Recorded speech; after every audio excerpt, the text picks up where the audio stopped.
Hello, I'm Marian Arrowsmith. Today our guest is Laura Allums Mitchell. Laura is retired from St. Tammany Schools, but she was an administrator here, a teacher here, and worked in Chapter 1, Title I, in various roles in our parish. And we want to welcome you, Laura. Glad to have you. Thank you. It's great to be here. Feel like I'm back home. Well, you are. You didn't live and grow up in St. Tammany, though. No, I moved over here in 1970. I was living in New Orleans and told my husband that I wanted to move so far away, people had to get in a car to come visit me. So we moved in the middle of 25 acres in Folsom. And they started coming, and they haven't stopped coming. Well, you weren't in education at the time either. How did you get into education? I was working at Mizzou as a graphic artist. And after we moved over here, that lasted for 3 weeks because I was having to leave at 5 o'clock in the morning, go through Slidell, pick up my other car riders, and we'd get to Mizzou by 8 o'clock. And it was really tough. That commute was really tough. So after 3 weeks, I took myself down to the school board and met with Dick Clanton and interviewed for a teaching position. Had no idea what teaching was about, but just decided, well, I can do that. So he hired me. And you started out, I believe, in Lacombe. Yes, I was at Bayou Lacombe Girls School. The school system had integrated right before we got over here. And when they integrated, the Chataima and Bayou Lacombe separated, and Bayou Lacombe became a girls' school and Chataima was the boys' school. And so the schools ran from kindergarten through 8th grade, and I was hired to teach 3rd grade. And I think we have a picture here of your first class. Yes, this was my delightful little first class. I had 16 students, and I think I got the education instead of them. I was straight out of New Orleans, and I had no idea what education was about other than the one that I had experienced.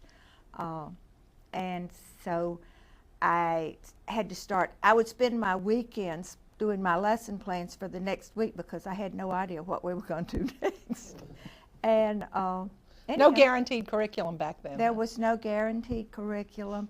Mary Ellen Armitage was the elementary supervisor, and I think Deela Smith was a supervisor also, because I can remember them visiting my classroom. And who was principal?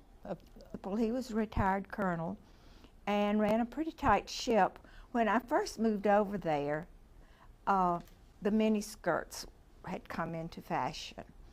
And I think I had spent about 3 or 4 weeks at school in my mini skirts, and the colonel finally asked Kay Fortenberry to come down and talk to me and tell them that I was not meeting the dress code. So I had to go out and shop and buy some clothes that met the dress code. And at that time also, you could not wear pants to school. And that was a problem because I had all these pantsuits that I had bought when I was in New Orleans. And I kept aggravating the colonel every day. Well, why can't I wear my pants to school? Then I don't have to worry about my skirts being too short. And every day he'd say, no, you cannot wear your pants to school. Finally, one night he called me late. There had been a school board meeting, and they had voted to let the female teachers wear pants to school. And he said, would you be sure you wear your pants to school tomorrow morning? I showed up at school, and all the female teachers were having, he's going to send you home for sure this time.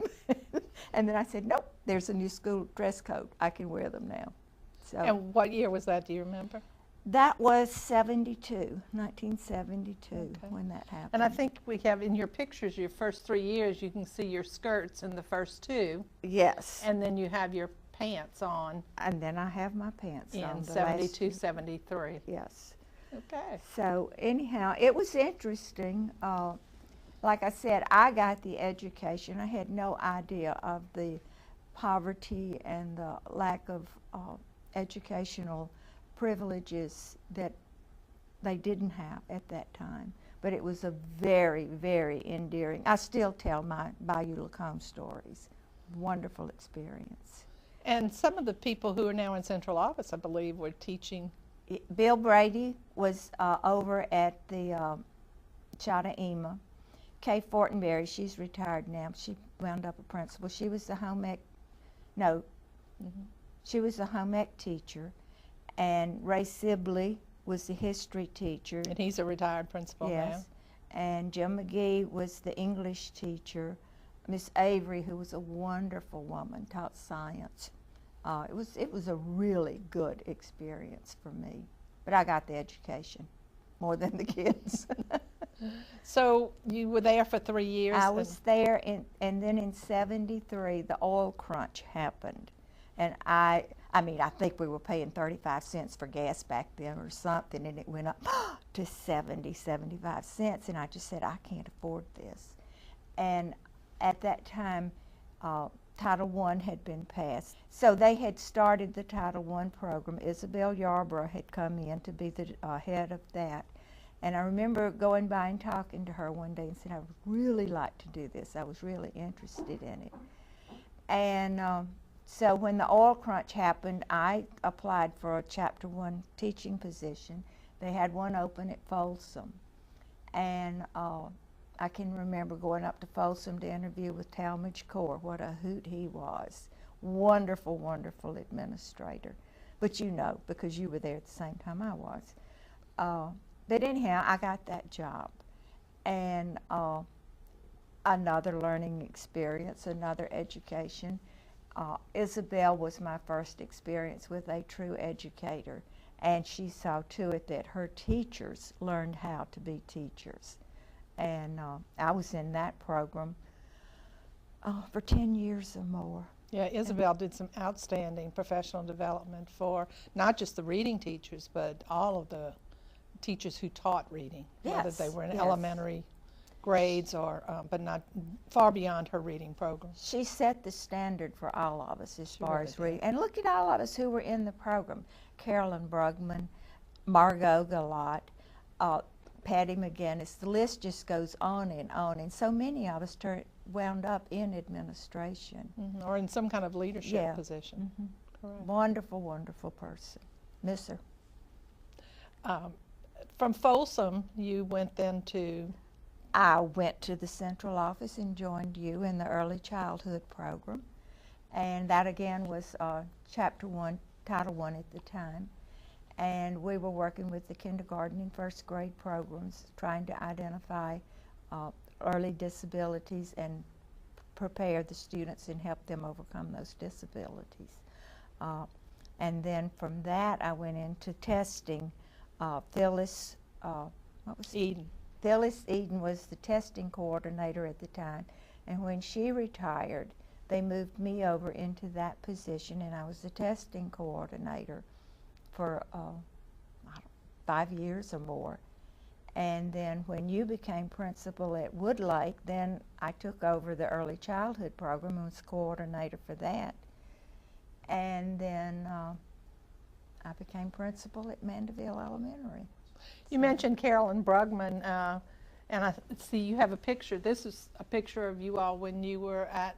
We were at a workshop, one of Isabel's famous workshops, where we were previewing reading materials that we could take back and use in our classroom. And that's you in the middle. That's me in the middle in the blue denim pants suit. And Carolyn Brugman right behind you, and then Patty McGinnis at the head of the line. Yes. Okay. And then these were some of the other people. That was our Chapter 1 crowd at the Educational Center. That was our Christmas party.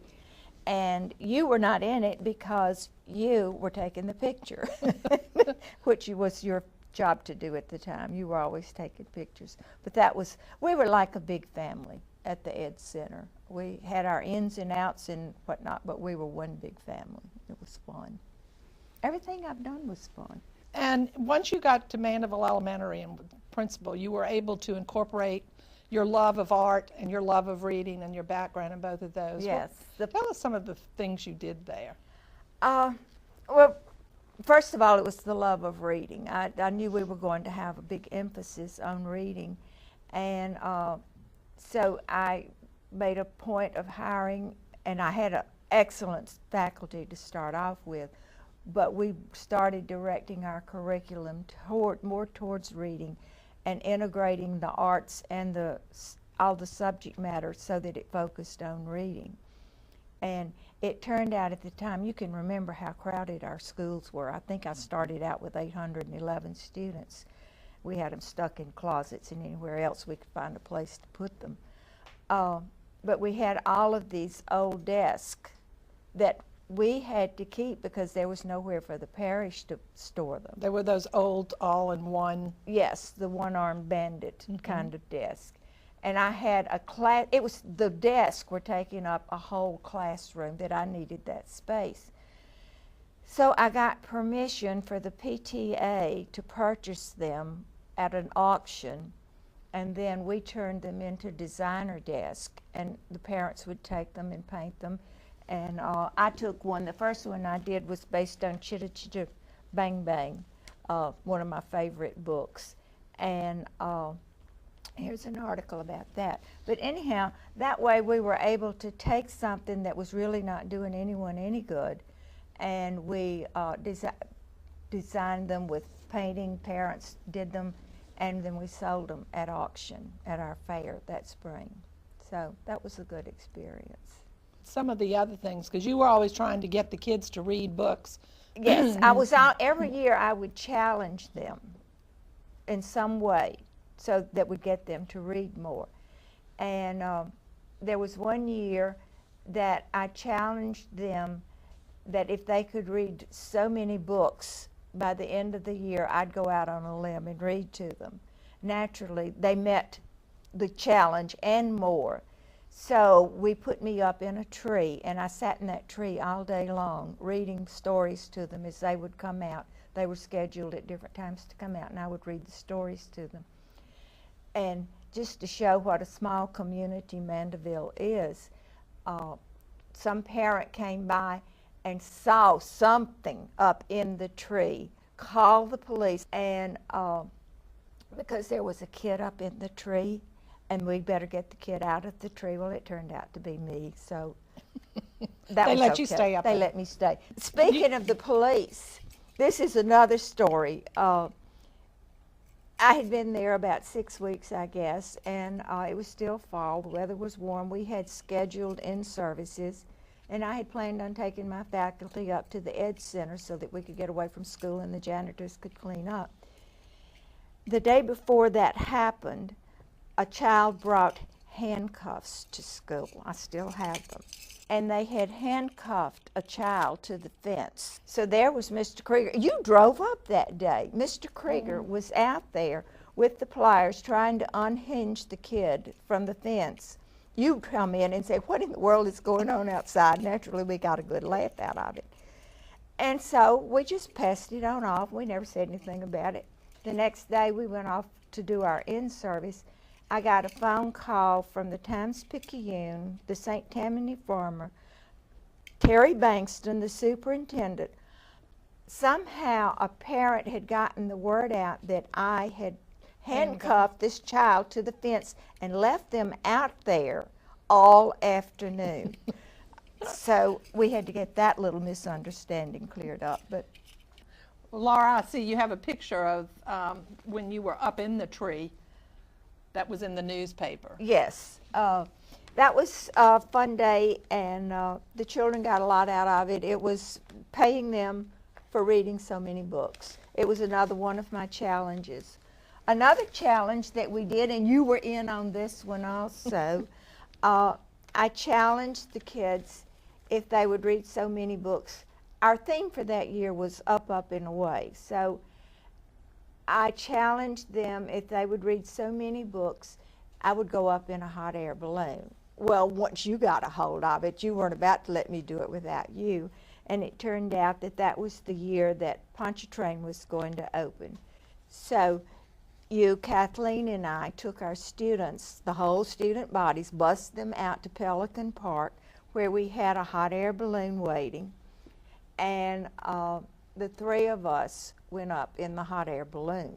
Unfortunately, I thought they were just going to let us go, and we were just going to float on off into the Well, that wild was the blue original. yonder. That was the original plan, if you'll But remember. But yes, but it turns out that because of winds and that sort of thing, you cannot do it after a certain time of the day, and this was at 10 or 10:30 in the morning. So we were tethered, much to our disappointment. But we went up fairly high, and Alta Brown, who was assistant superintendent at the time, was there.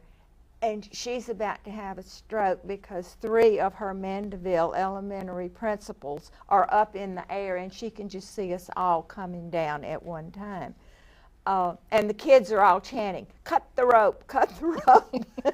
But that was another one of our fun experiences we was a did lot of that fun. promoted reading.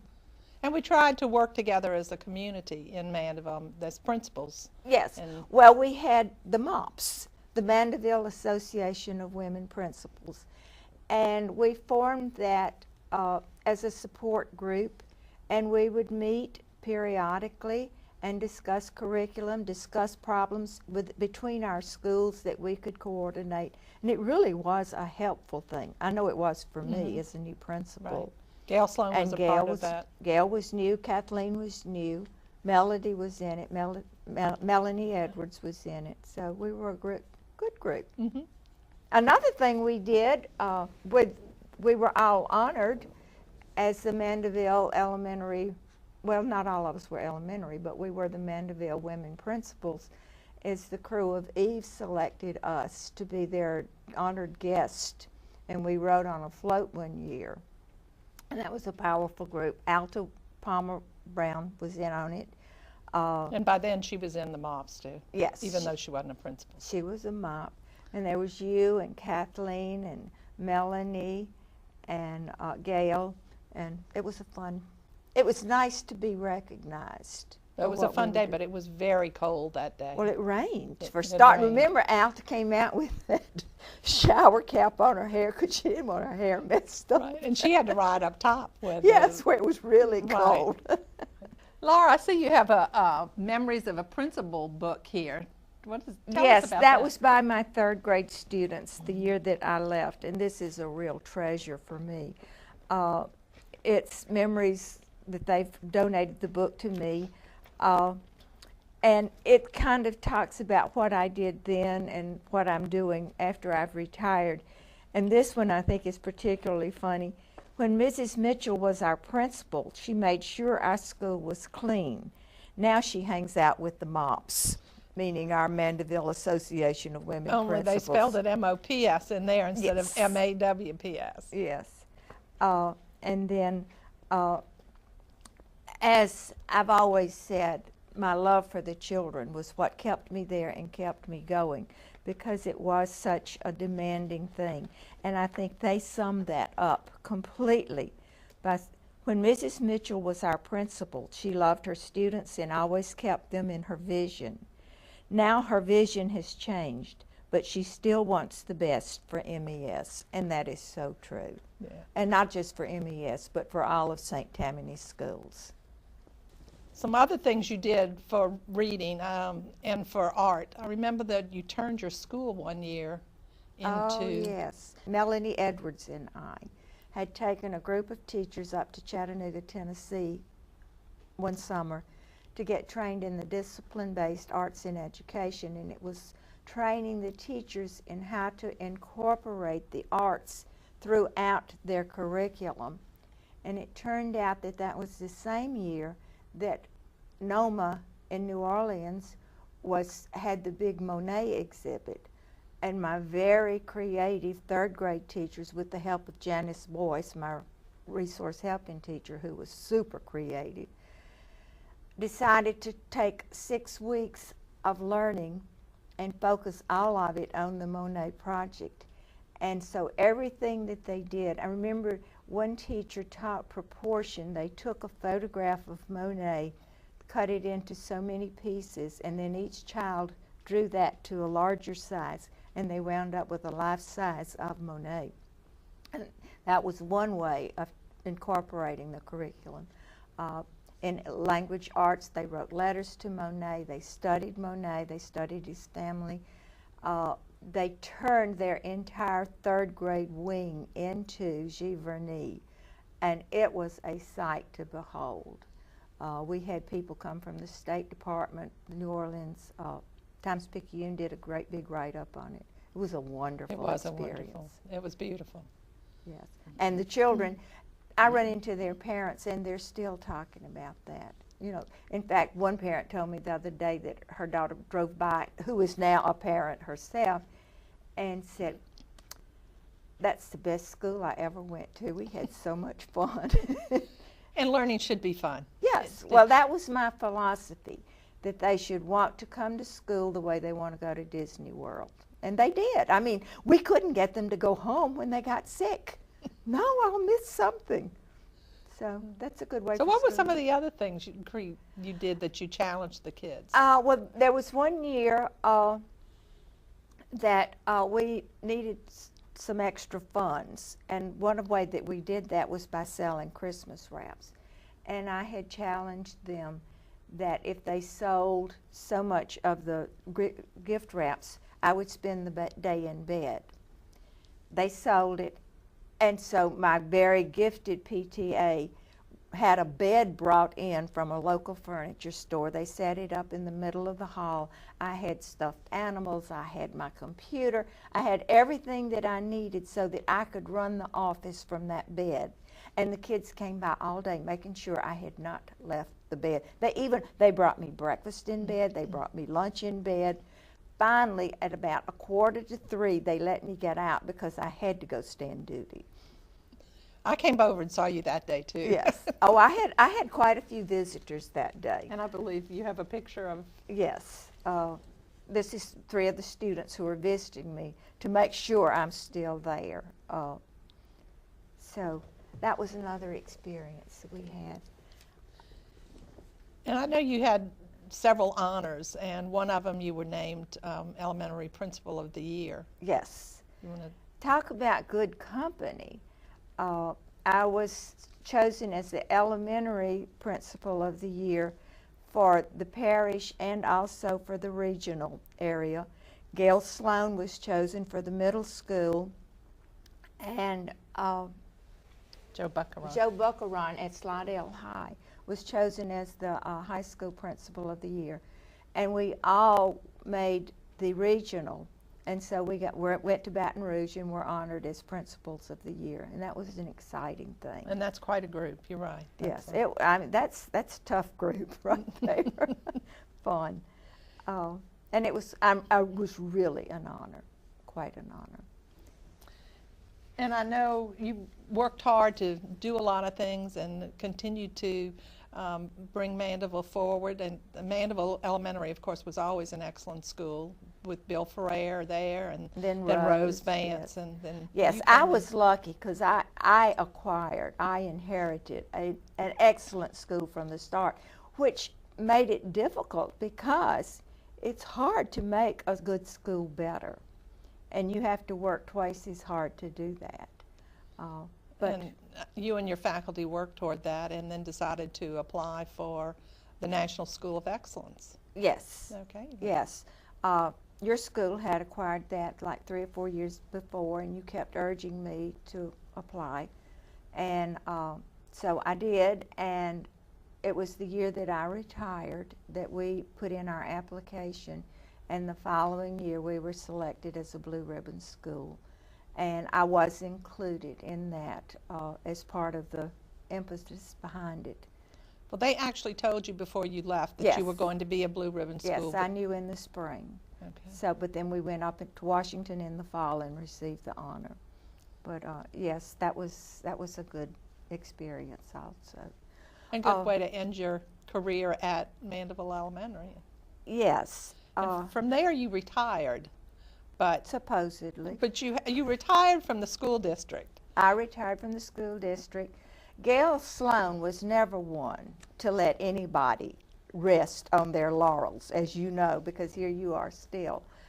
So after I had retired and had maybe 2 or 3 months to relax, she called and asked me if I would serve as a supervisor of new assistant principals in the state. So I got the Orleans, St. Tammany, Tangipahoa area, and I worked with those teachers that year. And then I decided, no, I'm retired, I'm going to go play golf. So I didn't do that again. And she let me alone for about a year. And then she called me back and she said, I think I have a proposition you can't refuse. And I remember I was cleaning the coffee pot at the time, so I was getting kind of desperate for a challenge. And she said, we're going to open an educational television station, and I would like for you to come over and help serve as a go-between between the schools and the TV station, and just kind of get them introduced to and get them started. I said, yep, you're right, that's one I can't pass up. So I started in, I think that was in 2001, and I was here for a couple of years doing that, and it was a wonderful experience. Wonderful people. Was working with John Swain, Melody, Inky. It was just a good crowd that we had over here, and it was a wonderful experience. And look where it is now. It's just amazing. Yes, here we are, like the big people. But then after that, I decided, okay, I really am going to retire. I had majored in art in college, and I wanted to go back to the arts. And I had started studying at the Academy, New Orleans Academy of Fine Arts on Magazine Street. And so I decided to take that up seriously, working in watercolor. And I've done that for the last 6 or 8 years. And then last year, they just won't leave me alone. Last December, I got a phone call from Osicles Ozals, who is the director of the New Orleans Academy of Fine Arts, asking me if I would teach watercolor. So in January, I started teaching watercolor, and everything comes full circle, because just as I started in Lacombe with no curriculum, no teacher's guides, no anything, everything was winging it and going lesson to lesson, making it up as I go along. I'm doing the same thing at the Academy, but I absolutely love it. Well, and you love to create things, so that's and a challenge. It's just perfect for you. Yes. As you look back over your career, who were some of the people that you would consider your main mentors, or that? Oh, number one, Isabel Yarborough. Number one, without a doubt. As I said before, she was the first true educator that I had run into. And then Bev White, who was teaching at Southeastern at the time and was a big influence on me with my reading degree. And Talmadge Core, wonderful principal. Yes. We both just adored Talmadge. And then you, Marion. I don't think anyone has had a bigger influence on me than you have. Yes, you. In fact, the other day I was talking to a parent who lives here in the Mandeville area, and she was asking me about the schools and if they had always been as good as they are now. And I said, yes. They've always had a strong reputation as being very strong curriculum-wise and educational-wise. And I said, and I can tell you right now that 2 of the finest educators that I have ever known were Marion Arrowsmith and Beth Lane, who is now the principal at Mandeville Elementary. Well, thank you. Thank you. That's an honor, Laura. Any other pictures that you have here that we want to show? Well, there's this one that of me the day I was leaving, parting Principal Phil Sweet Sorrow, and that is the truth. I think I cried all day long, made my makeup run, but anyhow. It's tough because the whole thing was about the children, and I think you and I both agree that that's what made it such a worthwhile experience, was the children, and I think we got more out of it than they did in the long run. I know I have. You have some family members that are in education, don't you? Oh, well, yes. All my aunts and uncles were educators. Your mother? My mother was an educator, and they've had a strong influence on us. I guess it's just in our blood. But it wasn't something you thought about doing as you were growing up. You always wanted to go into the arts. No. I was going to be an artist, and I was in fashion when I was in New Orleans, and I was just much too sophisticated to ever be an educator. But I guess God looks after us because He got me back where I needed to be, and it has been the greatest thing. I was never bored. It was never dull. There was always a challenge, and you could always be creative with it. One of my best sayings, though, because you know how demanding it was, and you'd be there at 6:30 in the morning and you'd be leaving at 8 o'clock at night. And I was going down the hall one day, and I had just this desk full of paperwork that I knew I had to get done. And I looked at my secretary and I said, you know, if these children would stay home, I could get my job done. But it wouldn't be near as But much then fun. it wouldn't have been there. No, it wouldn't have been worth it. Laura, finally, let me ask you, if you could give some words of wisdom or advice to beginning teachers or beginning administrators or even somebody considering going into education, what would you tell them? You have to have a love for what you're doing. And I think that comes through in true educators. They love the teaching, they love the creativity, but more than anything, they love the children and what they can give to the children. And I think that's the biggest thing. If you don't enjoy doing it, don't do it. That's so true. Well, thank you so much for being here